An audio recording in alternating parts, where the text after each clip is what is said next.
Hi, everyone, and welcome back. As many of you know, one of the goals of my interviews is not simply to gather information, but to create enough space for artists to reflect on their own experiences in depth. Rather than constantly interrupting with rapid-fire questions, I prefer to ask a few central questions and then allow the conversation to develop naturally. Often that process leads to introspection, and through that introspection, we begin to understand not only what an artist does, but how they became who they are. That approach proved especially rewarding in this conversation with pianist Marta Aznavoorian.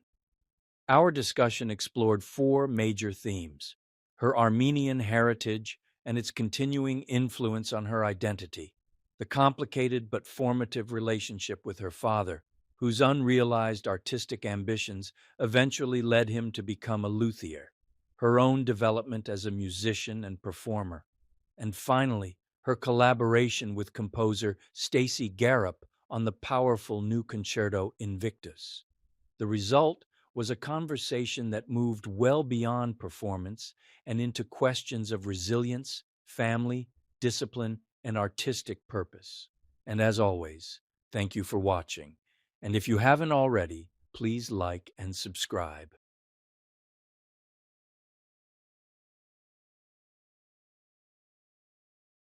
Good morning. Good morning. Hi. How are you? Good. How are you? Oh, good to see you. Good to be seen. Well, it is good to meet you. Yes. You may or may not know I'm a psychologist. And Perfect. one of the things that I like to do is find out what in somebody's background made it possible for them to become the major talent that they are today. So with that in mind, I like to begin with questions about your background. And as I understand it, you were born in Chicago. I was born in Evanston. Obviously, your family is Armenian. Yes. I'm third generation American. And actually, ironically, my mother was born in Australia. Incidentally, so was my sister. So my mother's whole side of the family is in Australia. Her family migrated from Armenia to France to Australia. So she has relatives in France and Australia. My father's side came from Armenia and came right to Chicago.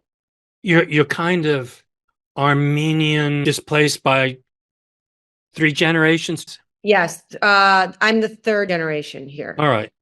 Yes. So how did that influence your growing up? That's a great question because being Armenian, it's more than just, a nationality or heritage. It's an entire culture. There was no doubt people knew, even though I was born in America, all of my friends growing up knew I was all about me being Armenian.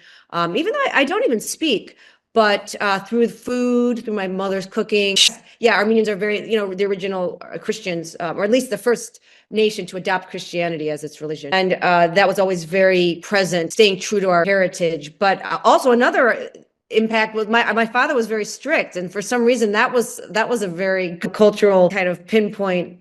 Just having a strict Armenian father who didn't ever let me out, and there was one phone in the house, and when he would quickly run to answer it when I was in high school, and if he hung up, I knew instantly that it was a boy calling. So so he was really protective, and I always knew I was supposed to marry an Armenian. They wanted to keep us sort of close. It's a definitely a close-knit community. Of course, I did marry an Armenian, one that they picked for me, and that lasted about 15 years. 3 great kids, though. Yes. But also knowing about the history. The history was always present, what had happened, the suffering. Armenians have been displaced in a lot of ways, and also knowing that there has never been any sort of real acceptance of it or apology for it, or as awful as the Jewish Holocaust was. One could say at least they owned up to it, the Germans. But so I You're don't know talking if about the Turkish. yes, in the war of 1915, the genocide, basically. And there's a famous quote from Hitler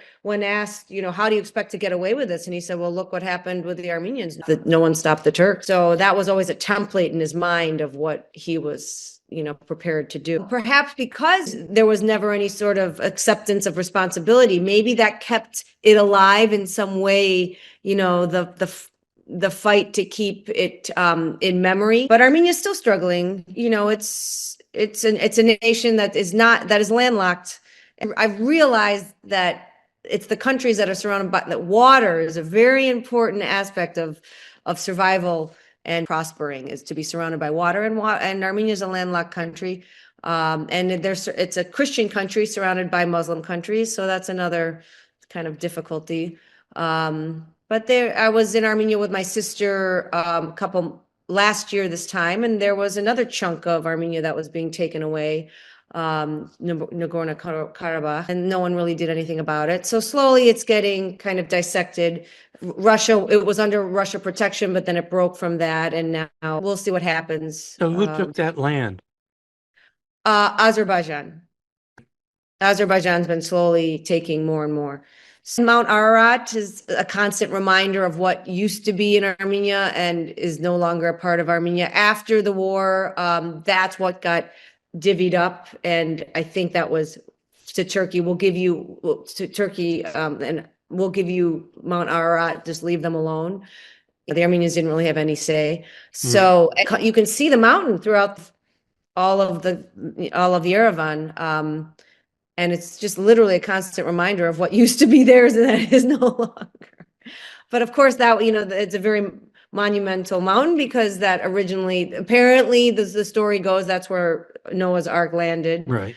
So there's a lot of history there, a lot of stories, a lot of music written about it. And Ani and I, when we did our CD, our Gems from Armenia CD that we kind of brainstormed during COVID time, we started with Komitas, he was a priest, but he's the real reason why Armenian music has its flavor, as he transcribed over 3,000 folk songs and documented them and put them down and harmonized them, which is what gave it that sad kind of harmony that we know today as Armenian melodies. So then we commissioned a work. We also wanted to represent our American side. So we commissioned an American composer, Peter Boyer, doing a lot of American music at that time and still is, American Rhapsody. We're also friends with him as well. So he wrote a cello piano piece based on Mount Ararat. He kind of based it on Komitas, but it's about Mount Ararat. So we put that on the CD as well, just to sort of bridge the two sides of our being. Basically. His name kind of stuck out in the list of composers. I know. It was people always ask, and even the Armenians when we were in Armenia, Boyer? Yeah. Like, who's Boyer? But he did a really beautiful job. We just played it at the Armenian Museum out in Boston.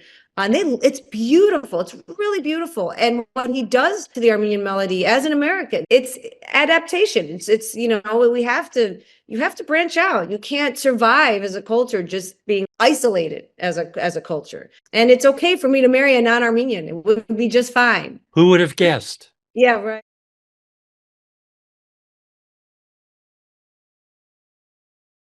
Were your parents musically inclined? Father grew up loving classical music. He just adored it, which is unusual because kids don't usually grow up loving classical music. Usually it's introduced or usually it's kind of forced. He wanted to go into classical music. And his father, my grandfather, didn't let him, wanted him to make a living, to be a doctor. And my father was very smart. And so he became a scientist. He worked at Argonne National Laboratories for many years here in Chicago and was absolutely miserable.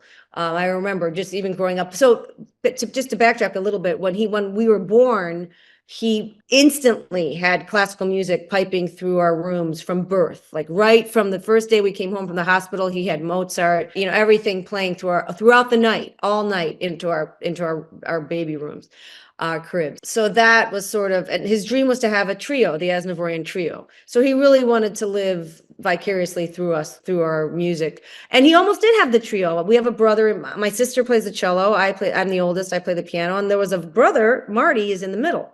And he was a very, very fine violinist. And the violin was sort of the dream instrument. That was the king instrument. I remember because I really wanted to play it, but because Marty, the son, that was saved for him. I think that's one of the reasons I love playing with violinists, because it just satisfies such an inner voice for me. I love violin music. I love the whole instrument and everything it embodies. He almost had the trio, and then he was very hard on my brother. I remember listening to that, and I would practice, and Ani would practice. We'd be left alone, but we could hear my brother just getting sort of the focus of my father's anxiety, and so that really bothered me, and it bothered my brother obviously. And he finally quit, and he went into the medical profession, much to my father's devastation. education, he became a doctor, and my dad was devastated. So there went the Aznavoorian trio. And eventually my father quit Argonne Labs after we went off to college, and he went to violin making school. There's a very good luthier school here in Chicago.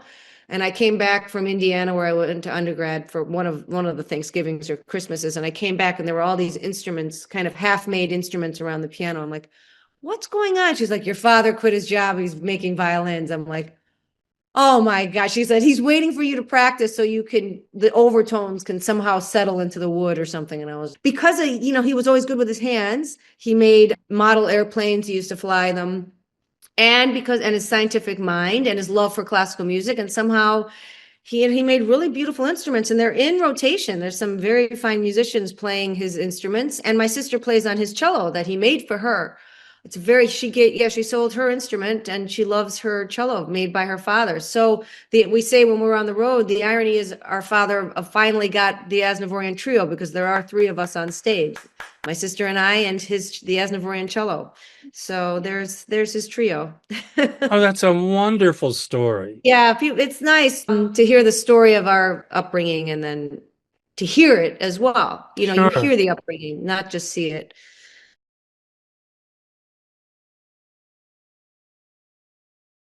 When did you start playing the piano? I was 5, or maybe earlier, 3 or 4. Just my mother initially started teaching me to play, but she was not really a fine pianist. She just did what my father was telling her. Start her on piano, and I'll start Marty on violin. Did you get a private teacher? I eventually got a teacher at the age of about 6. And then we started studying at the Music Institute of Chicago, which I'm artist in residence there. Recently just got an award from them, which was really lovely. We all did our studies there, and we lived about an hour away from there. So my mother used to drive each of us there for 2 lessons a week.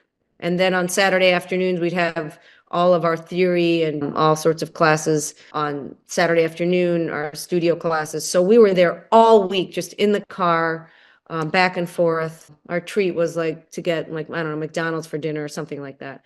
So, but music was like a religion to us, because it really took over church for us. Practicing at the instruments, there was no way we were going to church on Sundays, because we needed to practice on Sundays. So that really became a religion to us. Was there at any point you said to yourself, God, I don't want to do this anymore? Oh, I was the one that I wanted to go out with my friends in high school. I wanted a boyfriend. I think I had a few. Somehow I managed. I used to sneak out. I was the one that was the most social, probably. So that was difficult. I tell people, it was the one thing that resonated. It was the one thing I did that seemed to resonate, make a connection with others. It was the one thing that I felt like people were listening to me. I could make a connection. And that was interesting to me. And I'm very regimented, even at school, I love a structured day. I love working out. I love getting up early. I love to get my practicing in early, at least a couple hours. I love to get my workout in early. And then if I could get those 2 things finished, workout and practice, only then would I let myself go out on Friday night or Saturday night. At college, I remember people being like, when is Marta going to show up? Well, not until she's ready, until she feels like she's done her work. I've just always been like that. Who knows, if I did 4, 5, 6 hours of anything all my life, maybe I could have been, a great golfer. But I do love the music, I have to say. I love teaching. I love what it does. I love analyzing it. I love creating new music. I love what social media has done to the classical music world. That's a big part of it. I used to be on the road playing concerts, and I was miserable. I was, you're by yourself, you're traveling by yourself, you're in a hotel room, you have no connection to anybody. Now, social media has changed everything. It's become, on the road, you're actually more social than when you're home. You're face to face with people, you're texting people, you're on Facebook telling people where you are, what you're doing. For me, it changed things. It made it much more social. The same argument with AI. They're saying it's here whether you like it or not. So you better figure out how you're going to use it to your advantage. And I think, AI is a little bit of a different story, but still, it's a tool. We're going to have to figure it out. There's a lot of positives that can come of it. We'll see what happens. I always kind of liken it to when the buggy whip manufacturers who kept the horse and buggy trade as an important center of their life were faced with the automobile. There was no point in continuing to make buggy whips. It's so true. I mean, maybe you have a couple people that didn't want to move forward, or nostalgia, for reasons of nostalgia, but eventually Yeah. I know once I stop figuring out how to use this, my career will probably come to an end. Once things get a little too complicated for me, that's it. No matter what I can do here, if I can't somehow communicate it to the masses, I don't, Indeed. my career will be finished. Indeed.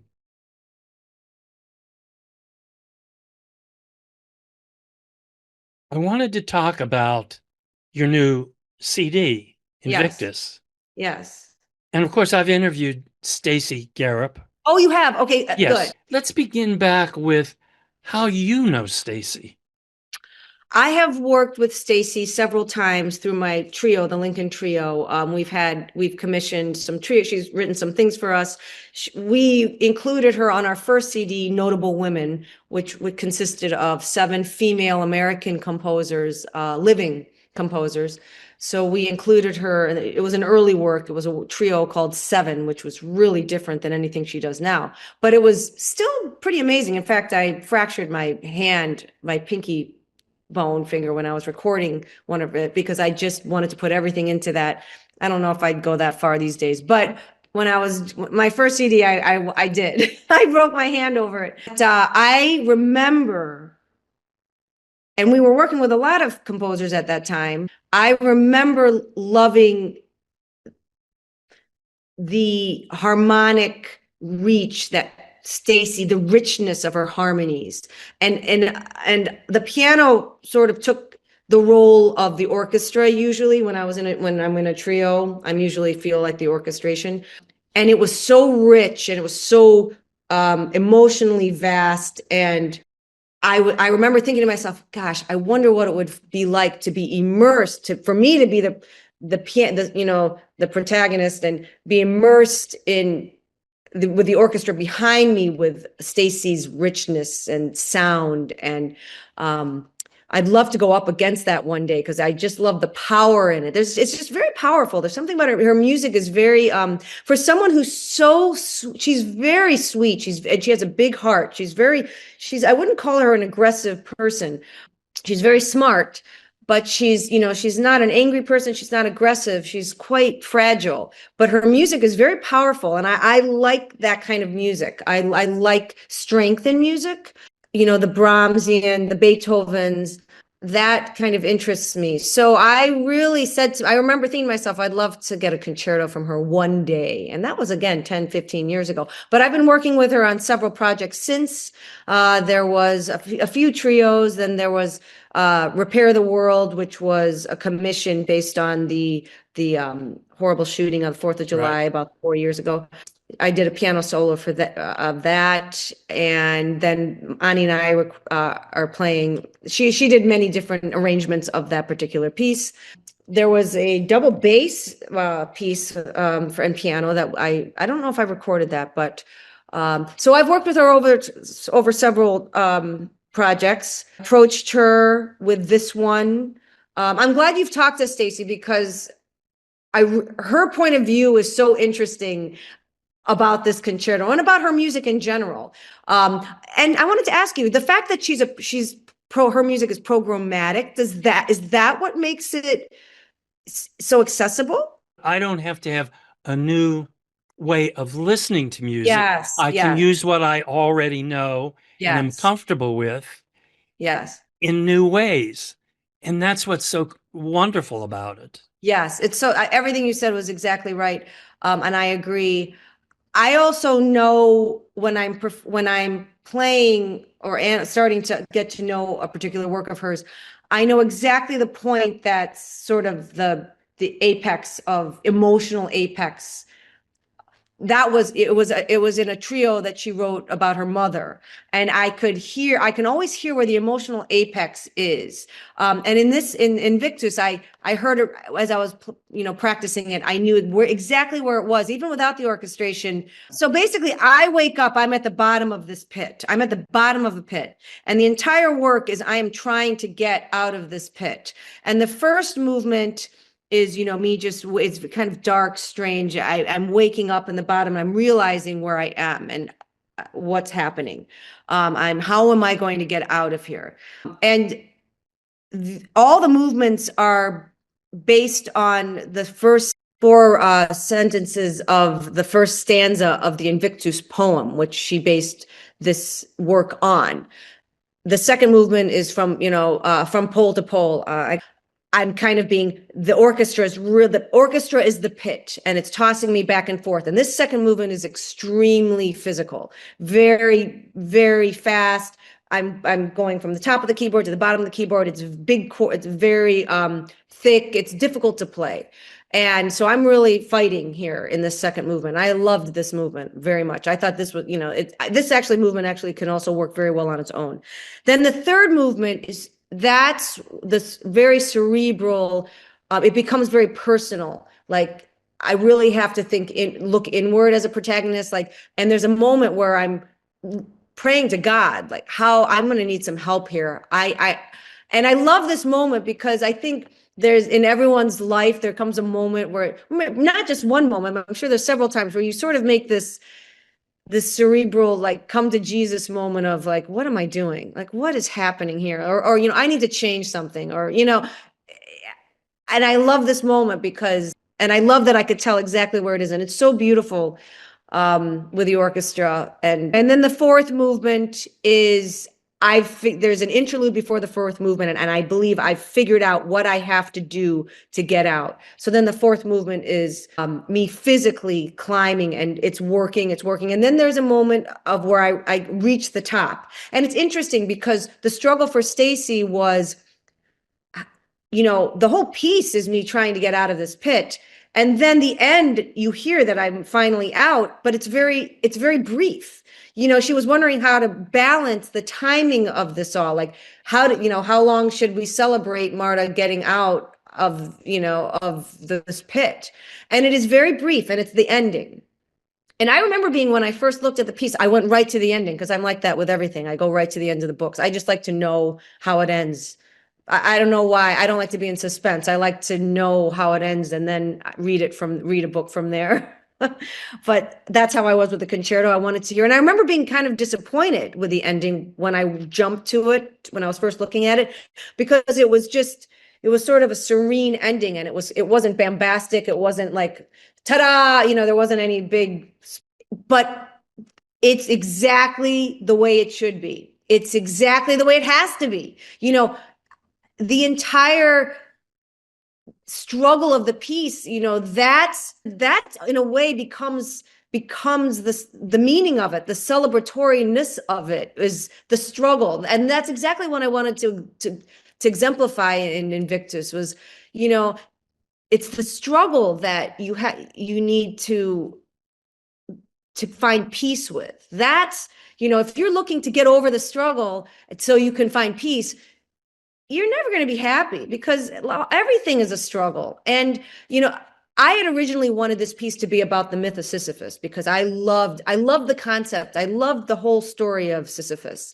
I love how I just love how he cheated death twice. And, he always found a way to and even at the end with his sentence, his death sentence, or his, forever sentence of having to push that boulder up, knowing damn well that the minute he pushed that boulder up, it was going to come tumbling down and he'd have to do it all over again for all of eternity.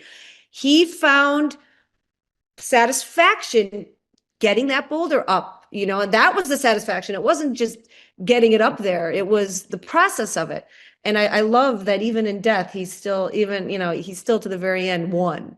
And that's how I felt about this concerto. And I think Stacy really nailed it. She picked the Invictus. She wanted to follow, she picked the perfect poem for what I wanted because you are the master of your fate, and soul. You are, it's you, so In I my love it. reading, though, of the original poem, it was more about the strength of the individual.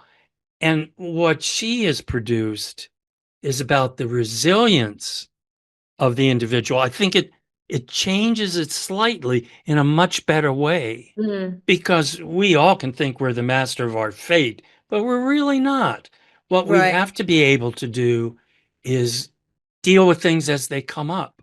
Yes. We have to be resilient. Resilient. We can't deal with everything the same way. So what I think the piece captures Yes. is that resilience, which is what I really liked. Yes, in the face of hardship, when things get tough, that's when you have to become resilient, or your mental aspect is, has to shift. And that I agree. That's exactly, that resiliency in the face of hardship was really exactly we really found that in common, enjoying that. Working through that and coming out victorious at the end. It Can we talk was, about the process of you working with her to create the concerto? Because I know she says she really likes to talk with the people who are commissioning her to really get an understanding of what they're thinking about and what their yeah. goals are and so on. Was that a process you worked on with her? Oh, yes. Yeah, we had several meetings. She came to a couple of, and she also came to some of my concerts, some of my trio concerts. She came to my concert with Ani at Ravinia, and we went out afterwards a couple times, and just she knew everything about me. She wanted my favorite movies, my favorite books, my favorite allegories, my favorite everything. And she just liked to hear me talk. She also liked to watch me play. She knew what I was capable of. She knew I was a very physical performer. She knew I liked a challenge. She knew I was strong. She knew I had a strong technique. It's funny. There is something she mentioned in one of our last interviews. We had it together. I don't remember telling her this, but she remembers me saying that one of my favorite movies was The Godfather. I love that whole series. It's just so masterfully done. But she remembered that I always loved the character Sonny, the oldest son who got killed. That famous scene where he gets killed in the toll booth. But I wondered how that was relevant. And I think it was because I liked Sunny, that character, and she watched the movie and she really wanted to get an insight. But I really loved, I think, the heart of Sunny. He wasn't obviously the smartest godfather, but he was all heart. And I think as a child, I resonated with that. The reason why I'm saying this is because she was very thorough, and she likes to really analyze an aspect of it adds to her composition. It helps her compose. She likes to know all the players involved, and then she can create the play. Did you ever ask her to change something? There were a couple things that physically weren't really possible, so we did adjust. She changed them instantly. It wasn't anything really musically. It was more register related. I just physically in time, her computer could do it, but physically a human just couldn't. Even Yuja probably could not do it. So it's not just that it was difficult, it was literally impossible. So she changed a couple things there. Harmonically, no. Harmonically, everything. There were a couple things that confused me, but then it made sense as I finished learning it. Or when the orchestra came in. I loved her orchestration. That was another thing. I loved the orchestration. The recording was very taxing. And it was in the middle of my season. So I remember after the recording, I had to catch a flight to go to someplace else. I had given the premiere, and then the next day we patched with the orchestra. And I knew, especially when you're working with orchestras, time is of the essence. And I only had one shot, basically, maybe two, to get certain passages. So that was really taxing. And these are, you've got, 60, 70 people in the orchestra, and I couldn't afford to. Scott Speck mentioned, we worked so well together, all of us, because we were all prepared.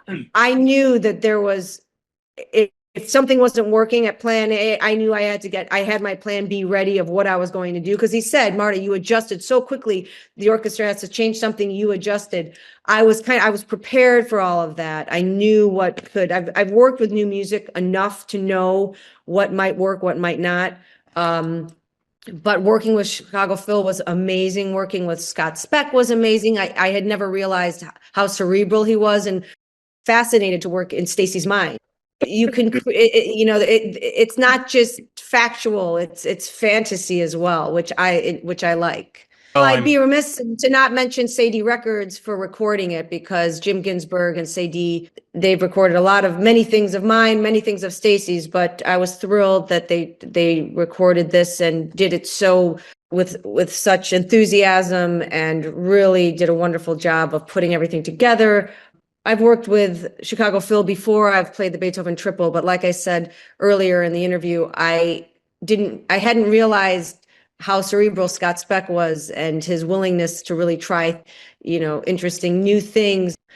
He was really wonderful to work with, and this was just a great synergy with Sadie Records, Chicago Phil, Harris Theater, and Ear Taxi Festival, which is where we premiered it. So it was a great, wonderful project that I'll remember for many years.